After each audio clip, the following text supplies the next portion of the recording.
ஒரு வெறி நாய் நம்ம கடிச்ச உடனே ரேபிஸ் பரவாது. இந்த ரேபிஸ் வைரஸ் ரொம்ப பொறுமையா தான் நம்ம மூளை நோக்கி டிராவல் ஆகும். இப்போ ஒரு நாய் நம்ம கால்ல கடிச்சா கால்ல இருந்து வைரஸ் மூளைக்கு போறதுக்கு 6 மாசம் கூட ஆகலாம். இந்த 6 மாசம் வரைக்கும் நம்ம உடம்புல எந்த சேஞ்சுமே நடக்காது. எப்போ இந்த வைரஸ் நம்ம மூளை ரீச் ஆகி அட்டாக் பண்ணுதோ அதுக்கப்புறம் தான் இந்த சிம்டம்ஸ்லாம் நமக்கு வரும். ஒன்ஸ் இந்த சிம்டம்ஸ் வந்துட்டா எந்த ஒரு தடுப்பூசியோ இல்ல எந்த ஒரு மருந்தோ வேலை செய்யாது. 10 நாள்ல இறந்துருவாங்க. அதனால இனி ஒரு நாய் 1 மாசத்துக்கு முன்னாடி தான் கடிச்சது, நான் நல்லா தான் இருக்கேன்னு அசால்ட்டா இருக்காதீங்க. உடனே போய் தடுப்பூசி போட்டுக்கங்க. தடுப்பூசி பொறுத்தவரை படத்துல வர மாதிரி தொப்புளை சுத்தி 40 ஊசிலாம் போட மாட்டாங்க. நம்ம ஷோல்டர்ல 4 ஊசி தான் போடுவாங்க. கடிச்ச அன்னைக்கு ஒண்ணு, 3வது நாள் ஒண்ணு, 7வது நாள் ஒண்ணு, 28வது நாள் ஒண்ணு, அவ்வளவுதான். யாரெல்லாம் இந்த ஊசி போடணும்ங்கறத வேர்ல்ட் ஹெல்த் ஆர்கனைசேஷன் 3 கேட்டகரியா பிரிச்சிருக்காங்க. கேட்டகரி 1, இப்போ ஒரு ரேபிஸ் நாய் உங்களை நக்கிருச்சு, ஆனா அந்த இடத்துல உங்களுக்கு புண்ணோ இல்ல வெட்டு காயமோ இல்லன்னா அதான் கேட்டகரி 1. இதுக்கு எந்த ஊசியும் போட தேவையில்ல, நல்லா சோப் போட்டு வாஷ் பண்ணாலே போதும்.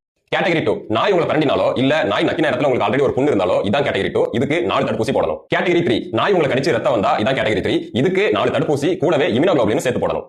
இம்யூனோகுளோபுலின்ங்கிறது என்னன்னா, இப்போ நம்ம தடுப்பூசி போட்டா அந்த தடுப்பூசில இருந்து எதிர்ப்பு சக்தி உண்டு பண்ணவே நம்ம உடம்புக்கு 2 வாரம் ஆகும். இந்த 2 வார டைம்ல நமக்கு ரேபிஸ் தாக்கிர கூடாதுல்ல, அதனால ஒரு சேஃப்டிக்காக எதிர்ப்பு சக்தியவே டைரக்டா கடிச்ச இடத்தை சுத்தி போடுவாங்க. இதுக்கு பேர் தான் இம்யூனோகுளோபுலின். ஃபைனலா சேஃப்டி பிரிகாஷன்ஸ் என்னலாம் பண்ணலாம்? ரேபிஸ் பேஷண்ட்ல 10ல 5 பேர் 15 வயசு கீழ உள்ள குழந்தைங்க தான். காரணம் என்னன்னா, அவங்க நாய் கடிச்சா பயந்து போய் வீட்ல சொல்லாம மறைச்சிருவாங்க. தயவு செஞ்சு உங்க வீட்டு குழந்தைங்களுக்கு சொல்லுங்க, நாய் கடிச்சா உடனே வந்து அம்மாட்டையோ இல்ல அப்பாட்டையோ சொல்லணும்னு. நீங்க நாய் வளர்த்தீங்கன்னா ப்ராப்பரா உங்க நாய்க்கு ரேபிஸ் வேக்சின் போட்டு வளங்க. தெருநாயோட உங்க நாயை சுத்த விடாம பாத்துக்கோங்க.